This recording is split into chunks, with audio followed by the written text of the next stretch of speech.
It's that time again. It's time for another Saturday night special where we talk about everything rockhounding related. And well, I have something very incredible to share with you this week. I came across what very likely would be considered one of the greatest lapidary works of our time. And you've never heard of it. Now, many of you have seen lapidary clocks. This is a thing that is a semi-common project here in our rock and lapidary world. Here's a couple of generic pictures of lapidary clocks, but the basic concept is you carve out a space in a stone and a slab or even a block, and within that you put a clock mechanism, and that is your lapidary clock. And I'm sure some of you have made those or purchased them or seen them for sale. It is quite the project. Well, what if I told you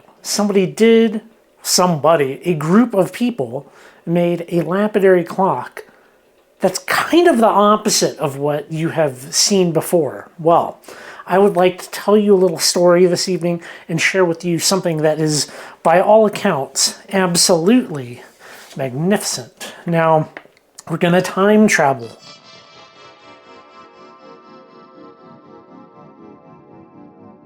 Lapidary Journal, 1963, February 1963, featured on the cover. This is the Jade Clock. And what you might notice about the Jade Clock is that the body of the clock is wood and the mechanism is jade, okay? And in this, it's just kind of more of a little feature blurb, not a lot of information. However, they promoted this pamphlet on the subject, which we'll get to this here shortly. But I just want to say, when I buy all these old magazines, things of that sort, often they come with stuff stuffed in the pages that the seller, most sellers don't actually look through these. This one came with this sheet of paper in it, which I thought was interesting. We have cross-sections of cabochon forms, side views. I thought that was kind of an interesting old-timey thing from this course in lapidary art. I don't know who that person is, but they must have taken this course, and this must have belonged to them at one point in time. So, this is absolutely incredible and widely forgotten about. We have a project from the San Francisco Gem and Mineral Society. Now, what they did as a group in the late 1950s is nothing short of incredible. It's absolutely incredible. And in this brochure that was being promoted in Lapidary Journal and sold for $1, they cover this in kind of extreme detail. The process of designing a clock mechanism. They made prototypes, okay? They made wooden ones. That is the mechanism that was then later duplicated out of jade. All the gears, the pins, I believe they used, I would have to reread this, sapphire bearings that they manufactured. And to do this, they had to create a lot of their own machines to be able to cut the jade gears. How, this, it's just completely crazy to think about something like this happening today. It took, I think, 3 years of group work. Look at that slab that guy is sitting on. So the Jade Clock still exists. It is actually at the San Francisco Gem and Mineral Society. I always want to say mineralogical and not Mineral Society. Mineral Society. And the downside is there is little to no documentation of this outside of this brochure. Now, this I completely scanned. It is up on the Lapidary Journal Archive. I will put the link here on the screen. There will be a link down in the description box of this video that you can click later on, and you can go download the PDF of this and read about it. But here is the only known photo of the gear set, and this is a photo that was printed in a magazine, I believe in the 60s, and then scanned, and now I'm showing it to you, and I cannot believe that this thing does not have like ultra high definition, crystal clear, amazing photos of it out there on the internet. I would love nothing more than to go to San Francisco and take some high quality video of these gears, ultra huge, high quality photos that can document the process in which these gears were made, maybe talk to some of the people there. Unfortunately, San Francisco is like a $550 flight, and then you gotta stay somewhere. It would be a huge thing. Someday I would like to get there, but in the meantime, I can't imagine producing a fully functioning, like grandfather style clock where the entire functioning mechanism of the clock is jade and it keeps time. Like, just what a wild thing. Like, stuff like this just does not happen anymore. And it makes me kind of feel like we're living in this like dark age of lapidary where like the lapidary went up, it peaked, and then it went going downhill, which is disappointing. It's disappointing. I mean, I've tried to go a little bit beyond the cutting and polishing, especially as of late, as I've started to learn more about doing some intarsia, camessa, however you'd like to refer to it. And obviously I've only done a couple of pieces, and my workshop is not up and running like it was, but to try to do something a little different than what you typically see. Pieces like this, I'm looking forward to getting the shop back up and running and learning more intarsia, more pieces like this. This one being the first one is not that great, but you can see a little progression I made in a short period of time. Maybe someday, I would be fun to think about making a clock, but that's not a practical project for a single individual to make. Oh, that's got a glare on it, doesn't it? I'll put that over here. But yeah, we're really I feel like we're in the dark ages a little bit. And no better example than, so I got a book. Let me share with you. This is like a rare, I got something rare here. Now, it's also something that came with sorry, something just fell off the desk. That came with some papers folded up in it. We have a little thing of rockhounding on public lands, a little Utah thing, topaz collecting Western Utah.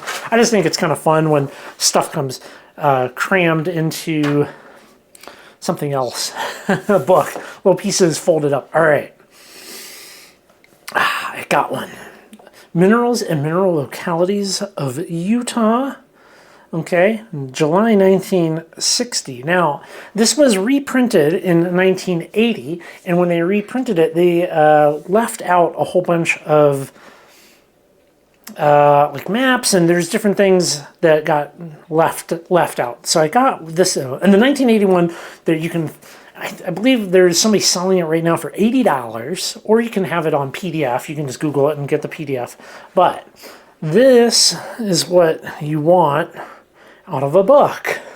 This is well written, well researched, and thorough in just about every single way, and I love it. I love it. Now, 1960, you would think by the time we get to 2020, there would be improvements. Sadly, this book is still far superior to this book. Now, granted, they don't have, obviously, GPS didn't exist. This does give you some GPS, although some of it not so accurate. We have this thing in place of that, and it just kind of gives more general locations, but you can match up the names of some of these mines, like the Park City District right there, with the Park City District on Mindat, and then we can look at different mines. We can do all this stuff. We can figure out the exact localities that they're speaking of here, and it just blows my mind that in 1960 we could do a better job than done in 2020, and the lapidary projects of the 1950s far excel. They're far more impressive than many of the lapidary projects we see today. I mean, I'm not seeing anything remotely close to that in any kind of modern clubs or on the internet or a thing that anybody's doing for really.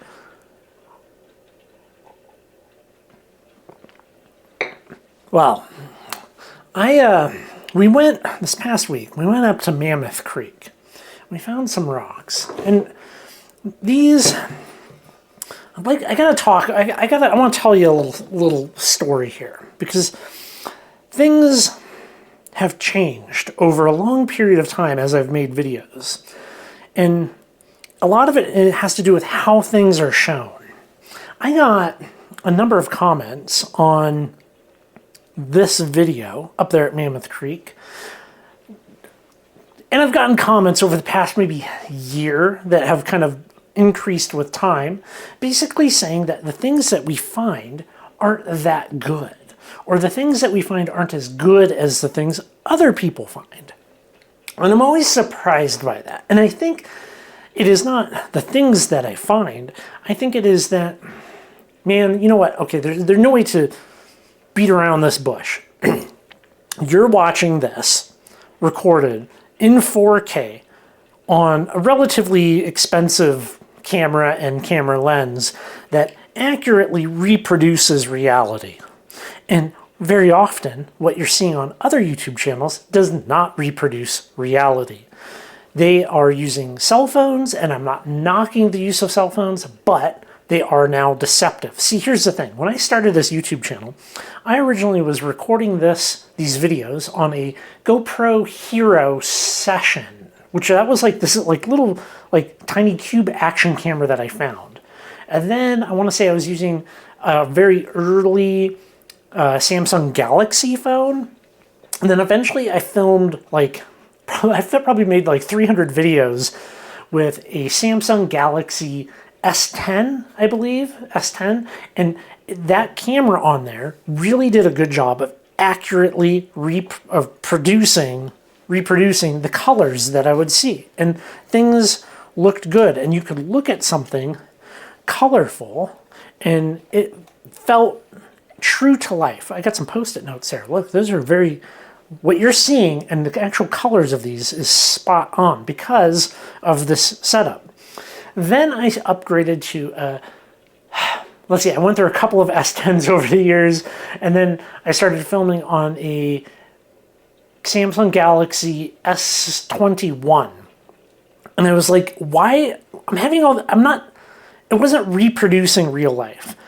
You know, these types of colors were just like max saturated, like overly sharp, bright, overly contrasted, and it didn't look real. It looked fake. And, you know, that's when I started being like, cool, I'm going to start filming on real cameras now, you know, because the HDR in cameras or, you know, cell phones really like blows things out and changes it so you're not looking at reality anymore. You're just not. And you don't have to take my word for it. Most of you out there watching this have a modern day cell phone. Go take a picture of something bright and colorful with your phone, just full auto, and you will see that the images and what is reality are two very different things. Or go take a picture of the sunset tonight and look at it on your phone and then look at it with your eyes. One is real and the other one is like totally modified. Add to that like some other trickery, and you get people, a lot, like, 99% of YouTube channels out there filming on phones. Well, it just doesn't do this stuff justice. So, yes, these are accurate. If you're standing here with me right now, looking at these, it would look exactly, precisely, color matched, color balanced, everything matches. At no point would you be like, whoa, that's something's funky going on there.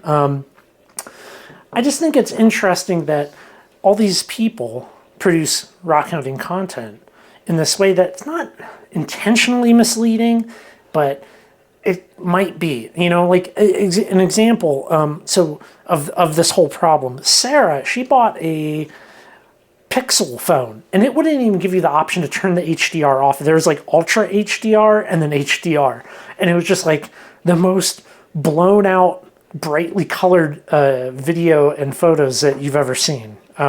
So it's not that it's intentional. It's just you have to know when you look at some of the stuff that it's not a reflection of reality. And that happened a lot on this last one.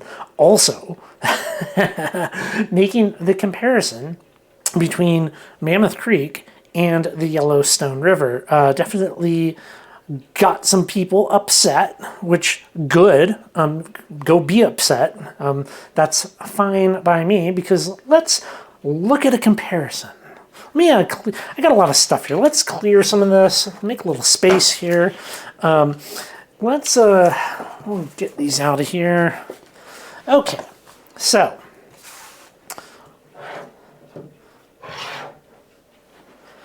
let's talk about the Yellowstone River. I like the Yellowstone River. I think, we've gone there a couple of times. It was good. It is not the best.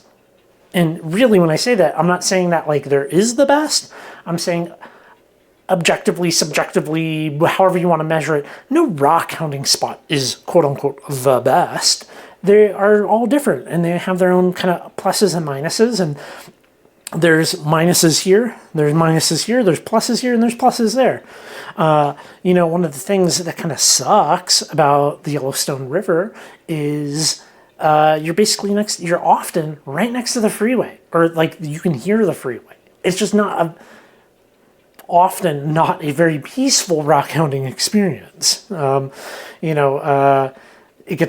river gets blown out, like timing. There's a lot of things going on with the Yellowstone. And I feel like, actually I don't feel like, I know that it has been hyped beyond belief, right? There has been literally thousands of videos made about the Yellowstone River, and some of those videos are really good, genuine, honest content. Even they're just good. It's good. It's good content. And then there's some that is completely hyped, clickbait, nonsense content. Let's look here. Okay, we have chalcedony with dendrites. Chalcedony with dendrites. Right, little dendrites floating around in there. Right, we have, you can kind of see them. Hopefully it's picking up. Right, little dendrites in there.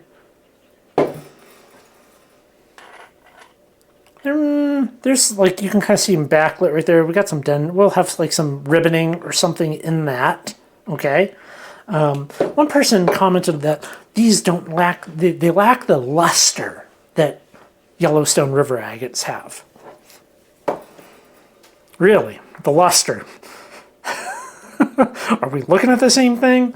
Are we looking at it? As far as luster coming out of the water, they look quite similar, if you ask me. Now, granted, I have not cut these to expose those dendrites because, well, as you're probably aware, we recently moved. I'm still in the process of setting up the shop, and I'm going to have to get oil for the big oil saw, and it's kind of a whole thing. But some of the upsetness from people, I think, is partially due to the fact that when you go, some YouTubers get on this ever accelerating treadmill of hype, clickbait stuff. And everything, if you go to say the same, if I was to go to Mammoth Creek 380 times, well, you can't just be like, picking up the same old agate that I did last week. Check it out, everybody. No, you have to ramp that excitement up. And it's just not, it doesn't match the human experience to go to the same place 100, 200, 300 times and each time be better. No, that is manufactured. And then, well, okay, so maybe you throw a whole bunch of, nonsensical stuff into the title of your videos to try to get people to watch the same thing that they watched last week. And then there's, of course, like let's take this and this, okay? And you take this and then you turn it into this, right? People do that. That would be lying. So when I come in and even jokingly question, be like, "Oh, this is better than the Yellowstone." Whew, that it's like I took the wind out of their sails. I kicked their puppy, and people get defensive. To each their own. I like the Yellowstone. We're definitely going to go back. And shout out to my friend Kate, Katie Did Rocks. She's a rockhounder out there on the Yellowstone. Very nice lady. She was kind enough to take us out on her boat. She produces very good, nice, genuine content. And she really loves the Yellowstone River. Everybody out there on the Yellowstone should should be a Katie Did Rocks. Did I just upset some people? Maybe. Well, so be it. But here on the Saturday Night Special, where we talk about everything rockhounding related, sometimes that means kicking a hornet's nest a little bit, but we are truthful and honest in what we do around here. This is, in fact, reality, not scripted reality, not hype bait reality. This is, in fact, reality rockhounding. As it is. Side note, banana milk. I got this as a joke. It's actually not that bad. It's not that bad.